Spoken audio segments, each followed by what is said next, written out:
예, 재무부동산학의 2의 13주차 두 번째 시간입니다. 앞선 시간에서는 12주차 강의 복습을 해봤고요. 그리고 부동산 시장의 기능에 대해서 살펴봤습니다. 이번 시간에는 이제 부동산 시장에서 좀 중요하게 여기는 것이 가치와 가격의 구분입니다. 그래서 가치와 가격을 먼저 살펴보고요. 그리고 나서 이제 부동산 말 그대로 시장론, 수요와 공급에 대해서 살펴보도록 하겠습니다. 자, 마찬가지로 강의안 6번째 강의안입니다. 그래서 강의안을 띄워놓고 볼 텐데요. 74쪽에 가치와 가격이라고 하는 것에 대해서 나와 있습니다. 자, 먼저 이제 가치의 의미를 생각을 해볼 텐데요. 자, 일반적으로 재화의 가치에 대한 정의는 크게 두 가지로 나누어 생각을 해볼 수 있습니다. 첫 번째는 어떤 재화의 가치는 다른 재화를 교환의 대상으로 지배하는 힘이다. 라고 하는 것입니다. 그래서 교환 가치를 의미한다라고 생각을 하시면 좋을 텐데요. 이런 그 교환 가치 또는 교환의 대상으로 지배하는 힘이라고 하는 개념은 이제 경제학의 아버지라고 불리우는 아담 스미스로부터 출발을 했습니다. 그래서 가치는 재화가 가지고 있는 어떤 본질적인 또는 내재적인 질에 의해서 결정되는 것이 아니라 재화와 재화 간의 단순한 교환 비율이다라고 하는 의미로 생각을 하는 것입니다. 예를 들어 쌀 1kg하고 옷 2벌이 시장에서 교환이 된다라고 하면 쌀 1kg의 가치는 옷 2벌에 해당이 되기 때문에 쌀과 옷의 가치 비율은 2대1이 된다. 이렇게 이제 생각을 한다라는 거죠. 그래서 이와 같은 교환 비율은 시장에서 결정이 되죠. 그렇긴 하지만 교환 당사자, 시장의 쌍방에 시장의 양측면에 참여하는 교환 당사자의 주관적인 견해가 들어가 있으면서 교환의 매개물로서 화폐가 반드시 필요한 것은 아니다라고 하는 것까지 또 생각을 해볼 수 있습니다. 그래서 우리가 교환 또는 거래를 할 때는 그 매개체 역할을 하는 것이 이제 주로 화폐가 그 역할을 수행을 하죠. 근데 교환 가치, 교환의 정말 교환 비율이라고 하는 걸 가지고 생각을 해보면은 꼭 그 화폐가 필요하냐, 화폐 필요 없이도 이제 할 수 있다라는 거죠. 물물 교환 같은 거 생각을 해볼 수 있습니다. 자, 둘째, 재화의 가치에 대한 두 번째 정의는 어떤 재화의 가치는 장래 기대되는 편익을 현재 가치로 환원한 값이다라고 하는 정의입니다. 그래서 이러한 정의는 이제 어빙 피셔에 의해서 주창이 됐고 지금까지도 이제 많이 얘기가 되고 있습니다. 그래서 이런 두 번째 정의 같은 경우에는 부동산과 같은 내구재에 대한 가치의 정의로 적합하고요. 그리고 화폐가 교환의 매개물로 사용될 때 보다 더 쉽게 적용될 수 있다라고 하는 특징을 가지고 있습니다. 자, 그럼 가치하고 가격은 어떻게 구분이 될까? 어떻게 이제 좀 구분해 볼 수 있을까라고 하는 건 이제 또 생각을 해봐야 되는데요. 자, 재화는 먼저 그래서 재화의 재화의 성격에 따라 가지고 재화를 한번 내구재와 비내구재로 구분을 해보도록 하겠습니다. 그래서 재화는 그 재화가 가져다주는 만족감, 즉 효용의 지속 정도에 따라서 내구재와 비내구재로 구분을 할 수 있습니다. 그래서 한 번만 사용하면 효용이 만족감이 없어지는 재화를 비내구재라고 하고요. 그 만족감 또는 효용이 오랜 기간 동안 지속되는 재화를 내구재라고 얘기를 합니다. 그래서 일반적으로는 경제학에서 가치란 어떤 재화가 다른 재화를 교환의 대상으로 지배하는 힘, 그러니까 첫 번째 정의를 많이 생각을 합니다. 그리고 가격은 그러한 가치를 화폐액으로 표시한 것이다. 이렇게 이제 주로 정의를 합니다.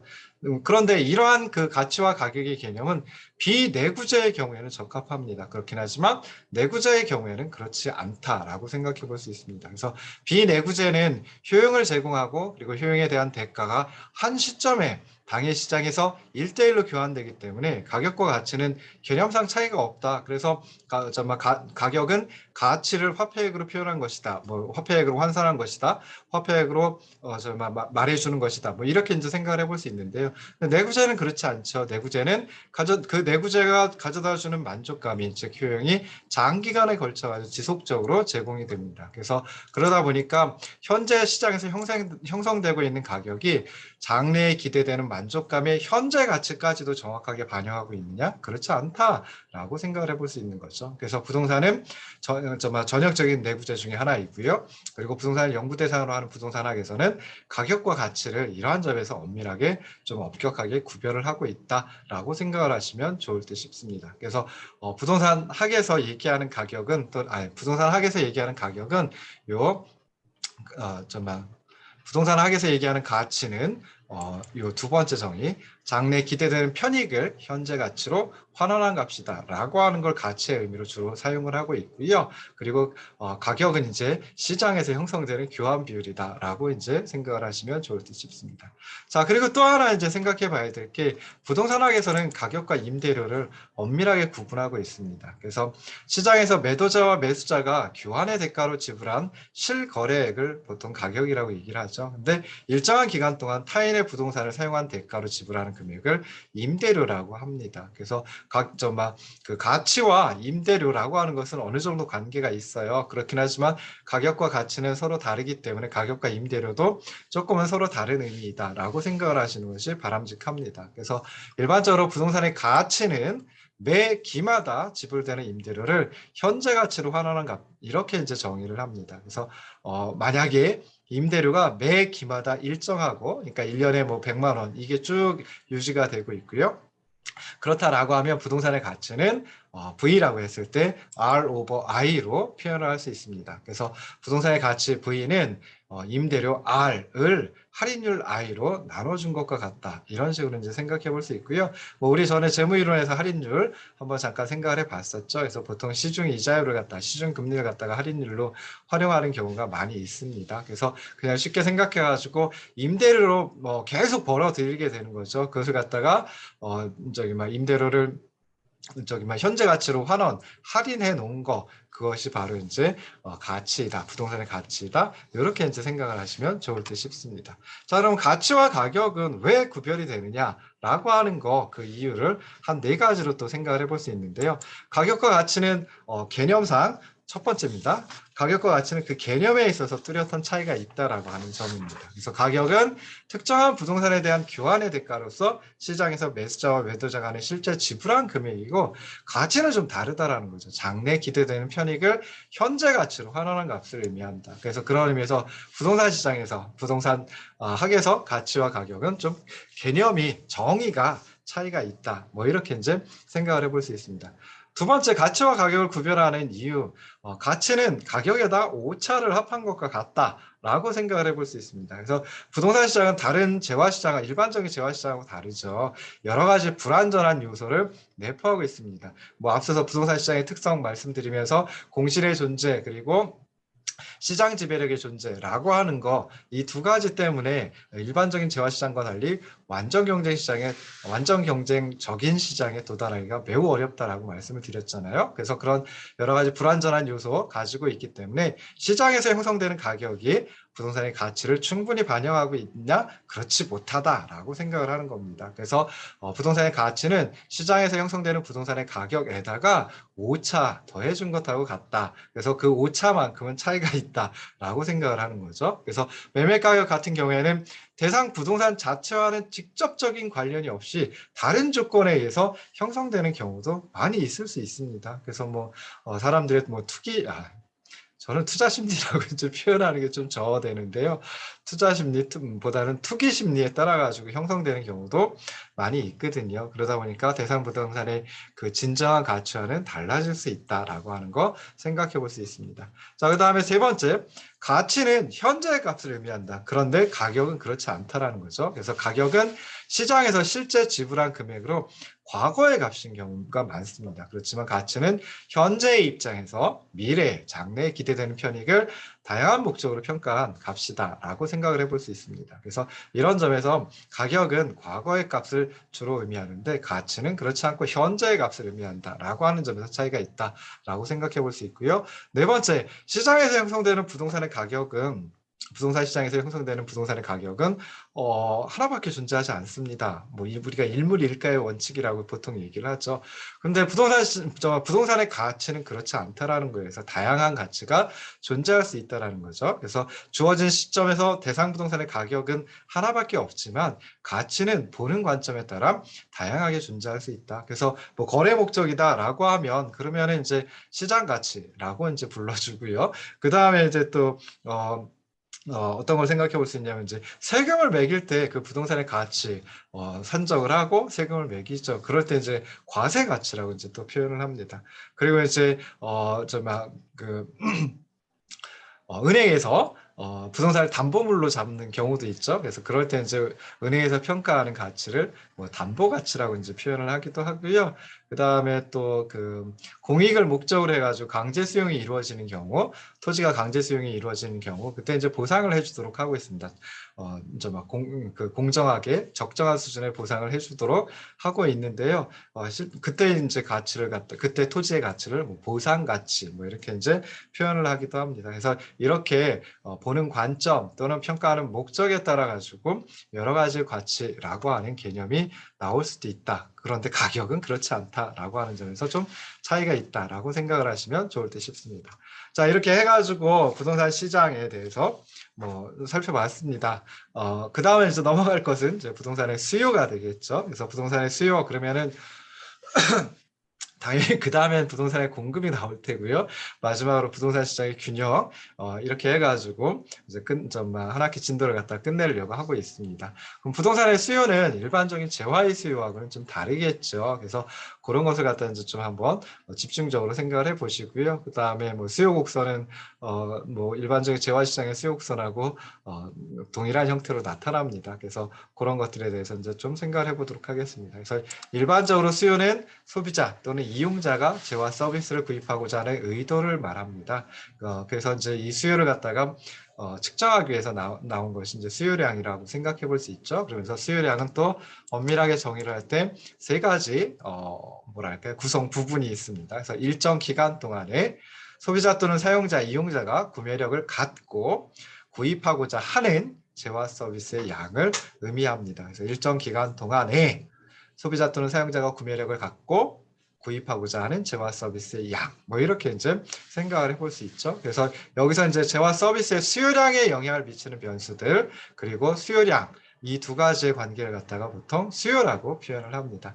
특히나 이제 수요량에 영향을 미치는 변수 중에 가장 중요한 게 가격이기 때문에 가격과 수요량 간의 관계를 또 수요라고 부르기도 하지요. 그래서 수요라는 개념은 크게 한 세 가지 개념으로 생각을 해볼 수 있어요. 첫 번째가 여기 나와 있는 소비자 또는 이용자 재화 서비스를 구입하고자 하는 의도, 의지, 의사 뭐 이런 것이다라고 생각해 볼 수 있고요. 그 다음에 수요량에 영향을 미치는 변수들과 수요량 간의 관계, 수요라고 또 얘기하고요. 마지막으로 이제 그 중에 가장 중요한 변수, 가격과 수요량 간의 관계를 또 수요라고 표현을 해볼 수도 있습니다. 자, 그런데 일반적인 재화와 다르게 부동산의 경우에는 굉장히 고가인 경우가 많습니다. 그러다 보니까 실질적으로 구매력이 뒷받침되는 수요, 이것을 이제 유효 수요라고 얘기를 하는데요. 이 유효 수요가 부동산의 수요에서는 굉장히 중요한 의미를 갖는다라고 생각해 볼 수 있습니다.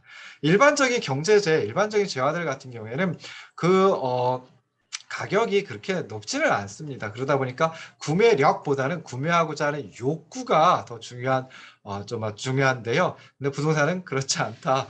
실질적으로 구매력이 뒷받침되어야 구입을 할 수 있기 때문에 유효 수요가 더 중요한 의미를 갖는다라고 생각을 해보시면 좋을 듯 싶습니다.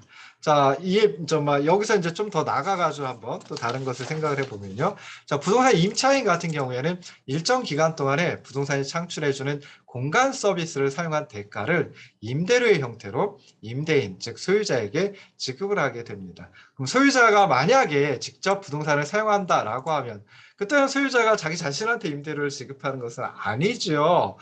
그렇긴 하지만 부동산 그 부동산을 구입하기 위해서 지불한 자금을 만약에 다른 용도로 사용해서 소득을 얻을 수 있었다라고 하면 사실은 그걸 포기하고 이 부동산을 구입해서 직접 사용한다라고 생각해 볼 수 있습니다. 그래서 그만큼 즉 소유자는 다른 부동산 다른 용도로 사용해서 소득을 얻을 수 있는 그 소득을 포기했기 때문에 그만큼의 소득이 바로 부동산의 사용 비용으로 지불한 것이다라고 생각해 볼 수 있고요. 그래서 이런 의미에서 부동산 소유자가 이렇게 이제 실제 지불하진 않지만 그렇지만은 다른 용도로 활용을 했을 때 얻을 수 있는 그만큼의 소득을 포기하기 때문에 그 비용, 포기한 그 부분을 이제 귀속 임대료라고 또 표현을 하기도 합니다. 그래서 여기서 제가 말씀드리려고 하는 것은 임차인이든 소유자이든 부동산이 창출하는 공간 서비스에 대한 대가를 지불한다라고 하는 거, 이걸 이제 생각을 해보려고 하는 거예요. 그래서 소유자가 부동산을 매입해가지고 직접 사용한다라고 해도 실제로는 임대료를 현실에서는 지불하지 않지만 실질적으로는 임대료를 지불하는 것과 마찬가지다. 이렇게 이제 생각을 하시면 앞으로 그 수요 공급 이론, 이제 뭐 부동산 시장에서 수요 공급 이론 전개해 나갈 때 조금 많이 도움이 될 것 같습니다. 자, 그러면 부동산 수요를 또 여러 가지로 구분을 해볼 수 있습니다. 그래서 실질적인 구매력을 갖추었는지 여부에 따라 가지고 뭐 실질적 수요, 뭐 잠재적 수요 뭐 이렇게 이제 구분을 해보기도 합니다. 그래서 실질적 수요는 부동산 시장에 직접 참여할 수 있는 실질적인 구매력을 갖춘 수요이다. 즉 유효 수요를 의미한다라고 생각해 볼 수 있고요. 잠재적 수요는 아직 구매력을 갖추지 못했어요. 그래서 유효 수요에 해당하지는 않지만 만약에 상황이 바뀐다 또는 조건이 성숙된다라고 하면 유효 수요로 전환할 수 있는 그런 예비적 수요를 잠재적 수요라고 얘기를 합니다. 자, 두 번째, 인간의 욕구를 직접 만족시키는지 여부에 따라서 본원적 수요 그리고 파생적 수요로 구분해 볼 수 있습니다. 그래서 본원적 수요는 인간의 욕구를 직접적으로 만족시켜주는 재화를 소비하기 위한 수요이다. 그래서 뭐 직접 수요라고 얘기를 하기도 하고요. 파생적 수요는 그런 직접 수요, 본원적 수요를 충족시키기 위해 파생되어 나오는 수요를 의미합니다. 간접 수요라고도 얘기를 합니다. 그래서 파생적 수요를 생각해 보면요, 어떤 것이 있냐면은, 자, 우리가 주택을 건축한다라고 하면 주택 건축해가지고 사람들이 직접적으로 이제 만족감을 얻죠. 그 주택이 제공해주는 주거 서비스를 향유하면서 만족감을 얻게 됩니다. 그러니까 주택을 건축하는 거, 이것은 이제 직접 수요의 대상이 된다, 본원적 수요의 대상이 된다라고 생각을 해볼 수 있죠. 근데 그 주택을 건축하기 위해서는 당연히 부지가 있어야 됩니다. 주택 용지라고 하는 게 있죠. 그래서 그 주택 용지를 필요로 하는데, 주택 용지를 수요하는데, 이 주택 용지에 대한 수요를 그 파생적 수요다. 뭐 이렇게 이제 생각을 해볼 수 있습니다. 자, 세 번째, 부동산 수요를 갖다가 구분하는 거. 세 번째, 실제 이용하려는지 여부에 따라 가지고 실수요, 가수요 이렇게 두 가지로 또 구분을 해보기도 합니다. 그래서 실수요는 부동산을 실제로 이용하기 위한 수요를 의미하고요. 가수요는 부동산에 대한 이용 의사가 없습니다. 그러면서 향후에 부동산 가격의 상승을 예상하고 미리 구입하려고 하는 수요를 가수요라고 하고요. 가수요는 그러니까 투기적 수요이다. 뭐 이렇게 이제 얘기를 할 수도 있죠. 자, 그다음에 우리 경제학 원론 배우시면서 나왔던 거 개별 수요 그리고 시장 수요 이 두 가지로 또 구분을 해볼 수 있습니다. 그래서 개별 수요는 각각의 소비자, 개별 소비자죠. 또는 각각의 이용자, 개별 이용자의 수요를 갖다 의미하고요. 시장 수요는 시장에 참여하는 소비자 또는 시장에 참여하는 이용자 모두의 수요를 합쳐가지고 시장 수요라고 합니다. 그래서 시장 수요는 개별 수요의 수평합이다라고 이제 표현을 하죠. 그래서 시장 수요 곡선은 개별 수요 곡선을 수평으로 합쳐서 구합니다. 그래서 가격 수준에서 동일한 가격 수준에서 개별 소비자 또는 개별 이용자의 수요량 얼마일까 이걸 다 합쳐가지고 그 가격 수준에서 시장 전체 수요량이다라고 하는 거고요. 그런 그 시장 전체 수요량을 갖다가 각각의 가격 수준에서 다 찾아볼 수 있겠죠. 그러면 그게 이제 시장 수요 곡선이 돼 버립니다. 그래서 이렇게 시장 수요는 개별 수요의 수평합이다라고 했을 때 그때 생각하셔야 될 게 이 시장은 완전 경쟁적이라고 하는 생각을 하셔야 돼요. 그래서 완전 경쟁 시장의 첫 번째 조건, 그 시장에 참여하는 모든 경제 주체는 가격을 주어진 것으로 받아들인다라고 하는 조건이죠. 그래서 이놈을 가격 수용자 조건 또는 뭐 가격 순응자 조건이라고 얘기를 합니다. 영어로 이제 프라이스 테이커라고 얘기를 하죠. 자, 그리고 나서 이제 부동산의 수요에서 살펴볼 거 부동산 수요 곡선입니다. 그래서 부동산 수요 곡선 하면은 뭐 일반적인 수요 곡선하고 별 다른 건 없어요. 형태도 똑같고요. 뭐 다르게 설명할 건 없는데, 그런데 부동산 수요량에 영향을 미치는 요인이 일반 재화의 수요량에 영향을 미치는 요인하고는 조금 다를 수 있습니다. 그래서 부동산 수요의 결정 요인을 먼저 살펴보도록 하겠습니다. 그래서 일반적으로 어떤 재화의 수요량에 영향을 미치는 요인은 보통 그 재화의 가격, 소득, 그리고 그 재화와 관련된 다른 재화의 가격, 소비자의 기호, 그리고 미래에 대한 예상, 소비자의 수, 뭐 이런 것들을 주로 듭니다. 부동산 수요량에 영향을 미치는 요인들은 뭐 마찬가지입니다. 그래서 부동산의 가격, 근데 부동산을 정말 임대차 한다. 그러니까 임대차 시장에서 부동산 임대차 시장에서는 부동산의 가격 역할을 해주는 임대료죠. 그리고 관련된 재화 서비스의 가격, 그리고 선호도, 뭐 미래에 대한 예상, 그리고 또 국민들 전체의 소득도 영향을 미칠 수 있고요. 그리고 인구라고 하는 게 또 중요합니다.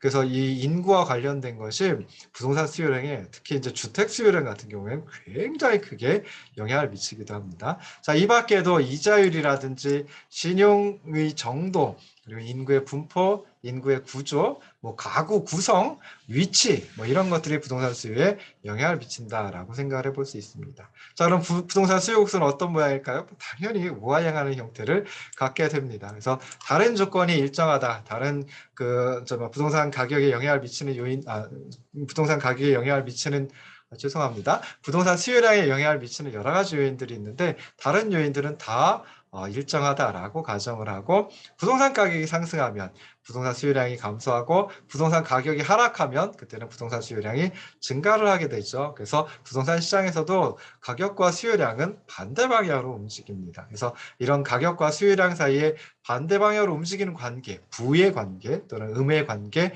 마이너스의 관계를 수요의 법칙이라고 얘기를 하죠. 그래서 부동산의 가격과 수요량의 관계를 평면에 나타내면 이 수요의 법칙에 의해서 부동산 수요 곡선은 우하향하는 형태로 나타난다라고 하는 것도 생각을 해두시면 좋을 듯 싶습니다. 그래서 이게 이제 부동산 시장의 수요 곡선 D라고 하면은 부동산 시장의 수요 곡선은 가격과 수요량, 수요되는 양이죠. 수요되는 수량 Q. 그래서 그 가격과 수요되는 수량 이 두 가지가 서로 반대 방향으로 움직이기 때문에 우하향하는 형태로 나타난다라는 거죠. 그래서 이 수요 곡선을 갖다가 이해하실 때 또는 수요 곡선을 해석하실 때 두 가지를 생각해 보셔야 됩니다. 첫 번째는 가격이 P0로 주어지면 그때 부동산 시장에서 수요량은 Q0이다. 그리고 가격이 P1이 되면 그때는 부동산 수요량은 Q1이다라고 이렇게 이제 해석할 수 있고요. 그 다음에 또 두 번째로 이제 생각해 보셔야 될 것, 어떤 거냐면 가격이 P0에서 P1으로 하락하면 그때 수요량은 Q0에서 Q1으로 증가한다. 즉 수요의 법칙을 꼭 기억하셔야 됩니다. 자, 그러면서 다른 변수들은 변화하지 않고 부동산 가격만 변화한다라고 하면 그때는 어떻게 돼요? 수요 곡선상의 한 점에서 다른 점으로 옮겨가게 됩니다. 그러니까 수요 곡선상의 움직임으로다가 이제 생각을 해볼 수 있는 거죠. 자, 부동산 수요 곡선이 우하향한 이유는 다른 식으로도 또 설명을 할 수가 있어요. 그래서 기회비용이라고 하는 개념으로도 설명이 가능합니다. 이건 뭐 부동산 시장의 수요 곡선뿐만이 아니라 일반적인 일반적인 재화 시장의 수요 곡선이 우하향하는 이유도 이거 가지고 또 생각을 해볼 수 있습니다. 그래서 여기서 기회비용이라고 하는 것은 우리가 어떠한 한 재화를 선택했기 때문에 희생해야 하는 다른 재화의 편익, 다른 재화의 만족감, 다른 재화의 효용, 뭐 이런 것들 갖다 이제 기회비용이라고 얘기를 하죠. 자, 그런데 예산이 한정되어 있을 때 또는 소득이 한정되어 있을 때 부동산 가격이 상승하면 동일한 공간을 사용하기 위해서는 다른 재화를 사용하는 양을 또는 구입하는 양을 줄여야 됩니다. 즉 다른 재화의 사용을 희생시켜야 된다는 거죠. 또 다른 재화의 사용을 희생시키지 않기 위해서는 결국 또 공간의 사용, 부동산의 사용을 줄여야 하기 때문에 부동산 가격이 상승하면 공간의 사용량, 공간의 수요량이 줄어들 수밖에 없다. 그래서 가격과 수요량은 반대 방향으로 움직인다. 수요의 법칙이 형성된다. 수요의 법칙이 성립된다. 뭐 이렇게 이제 생각해 볼 수 있습니다.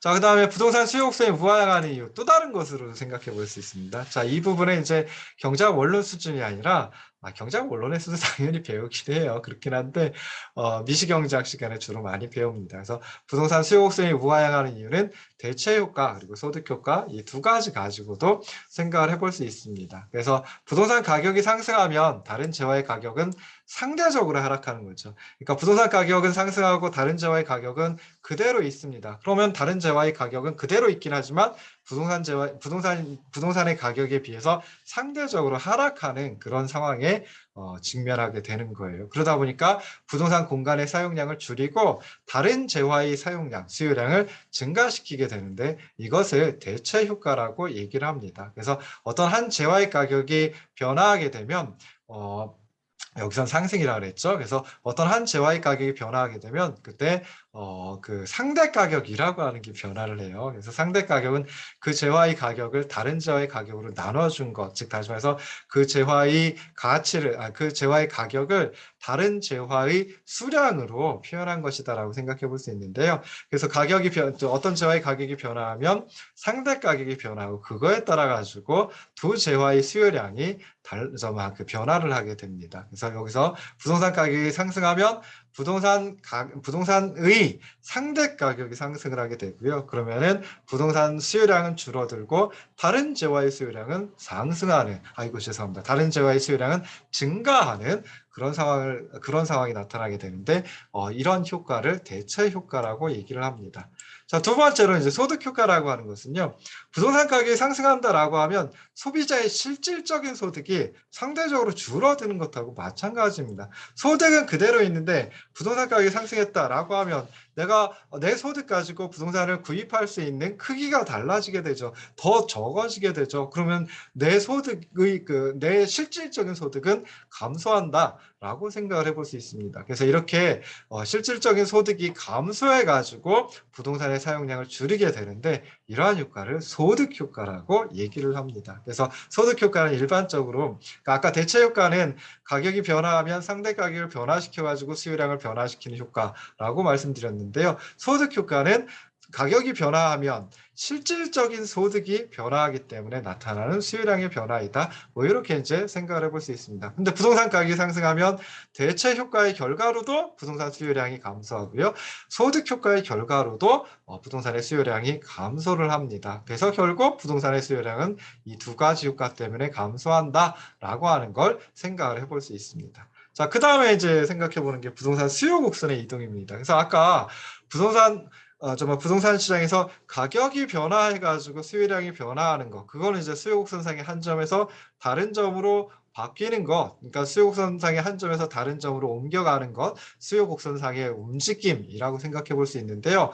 가격 이외의 변수가 변화해가지고 부동산 수요량에 영향을 미친다라고 하면 그때는 어떻게 되느냐? 부동산 수요 곡선 자체가 이동을 하게 됩니다. 그래서 수요 곡선 자체가 이동하는 그런 결과를 가져오게 된다. 그래서 수요 곡선상의 움직임하고 수요 곡선의 이동하고는 완벽하게 차이가 있습니다. 이 두 가지는 절대로 헷갈리시면 안 됩니다. 그래서 가격이 변화해서 수요량이 변화할 때는 그때는 수요 곡선상의 움직임, 수요 곡선상의 한 점에서 다른 점으로 옮겨간다라고 생각하시면 되고요. 그 다음에 가격 이외에 수요량에 영향을 미치는 요인이 변화해가지고 수요량이 변화했다라고 하면 그때는 수요 곡선 자체가 이동을 한다라고 생각을 하시면 좋을 듯 싶습니다. 그래서 소비자의 소득이 만약에 증가한다라고 하면 그때는 가까이 가격 수준에서 부동산의 사용량 또는 부동산의 수요량이 예전보다 더 커지게 됩니다. 그러다 보니까 수요 곡선이 여기서처럼 D0에서 D1으로 오른쪽으로 이동한다라고 생각해 볼 수 있고요. 그 다음에 무슨 일인지 모르겠지만 가구 수가 감소했다라고 하면 그러면 주택시장에서 주택에 대한 수요 곡선이 왼쪽으로 이동하게 됩니다. 그러니까 여기서는 이제 D1에서 D0로 왼쪽 좌측으로 이동하게 됩니다. 이놈을 수요의 감소라고 하죠. 그래서 수요 곡선이 오른쪽으로 이동하면 그때는 수요의 증가, 수요 곡선이 왼쪽으로 이동하면 그때는 수요의 감소, 뭐 이렇게 이제 생각을 하시면 좋을 듯 싶고요. 그 다음에 부동산 수요 곡선이 이동하는 경우 또 저희만 생각해 볼 수 있는 게 관련된 재화의 가격이라고 하는 것도 생각을 해볼 수 있습니다. 그래서 다른 지역의 주택 가격이 상승한다라고 하면 어떤 지역에 비슷한 주택에 대한 수요가 증가해가지고 수요 곡선이 그 지역 주택 시장의 수요 곡선이 우측 이동하는 경우도 나타날 수 있습니다. 그래서 이렇게 관련된 재화의 가격이 상승할 때 한 재화의 수요량이 증가하면 그때 두 재화를 대체적인 관계에 있다라고 얘기를 하고요. 관련된 재화의 가격이 상승할 때 한 재화의 수요가 감소한다라고 하면 그때는 두 재화가 보완제이다 또는 보완적인 관계에 있다 이렇게 이제 얘기를 합니다. 자, 그 다음에 우리가 생각해 봐야 될 게 강의 안에는 나와 있어요. 부동산 수요의 탄력성이라고 하는 건 이제 생각을 해봐야 되는데요. 여기까지 하기에는 좀 진도가 좀 빠듯한 듯 싶습니다. 그래서 우리 경제학 원론 시간 또는 뭐 혹시 공통 교양 과목으로다가 계열 교양 과목인가요? 경작 인문 뭐 이런 과목을 들으시는 분들이 있을 텐데요. 거기서 요 수요의 탄력성 한번 잘 저기 막 들으셨다라고 생각을 하고 지나가도록 하겠습니다. 나중에 혹시 그 재무부동산학 전공 같은 경우에는 2학년 올라오시면 바로 이제 부동산 경제론이라고 하는 과목이 있는데요. 거기서 또 다시 할 수도 있으니까 여기까지 부동산 시장의 수요에 대해서 살펴보고 마치도록 하겠습니다. 긴 시간 들어주셔서 고생하셨고요. 고맙습니다.